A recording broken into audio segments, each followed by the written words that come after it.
ఆరోగ్యంగా ఉండాలని కోరుకునే ప్రతి ఒక్కరూ తరచుగా రక్తదానం చేయడం అలవాటు చేసుకోవాలని జనగామ డ్రగ్స్ ఇన్స్పెక్టర్ ఏ బాలకృష్ణ అన్నారు. All India chemist and druggist association అధ్యక్షుడు జగన్నాథ్ లక్ష్మీబాయ్ సకారం షిండే 75వ జన్మదినోత్సవ సందర్భంగా భారతదేశ వ్యాప్తంగా నిర్వహించిన రక్తదాన కార్యక్రమంలో భాగంగా జనగామ జిల్లా కెమిస్ట్ అండ్ డ్రగ్గిస్ట్ అసోసియేషన్ ఆధ్వర్యంలో స్వప్న ఆసుపత్రి ఆవరణంలో ఏర్పాటు చేసిన రక్తదాన శిబిరంని శుక్రవారం ఉదయం ప్రారంభించారు. ఈ సందర్భంగా బాలకృష్ణ మాట్లాడుతూ రక్తదానం చేసిన దాతలను ఆయన అభినందించారు. రక్తదానం చేయడం వలన శరీరంలోని శుద్ధి జరిగి ఆరోగ్యవంతంగా ఉంటామని, యువకులలో ఉన్న అపోహలు తొలగించుకోవాలని ఆయన సూచించారు.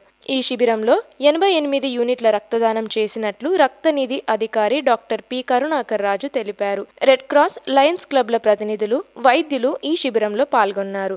వైద్య ప్రముఖులు డాక్టర్ పి సుగుణాకర్ రాజు, డాక్టర్ బాలాజీ, రక్త నిధి రెడ్ క్రాస్ సొసైటీ జనగామ జిల్లా కార్యదర్శి కన్నా పరశురాములు, కెమిస్ట్ అసోసియేషన్ జిల్లా అధ్యక్షుడు దేవరాజు, కోశాధికారి వెంకటేశ్వర్లు తదితరులు పాల్గొన్నారు.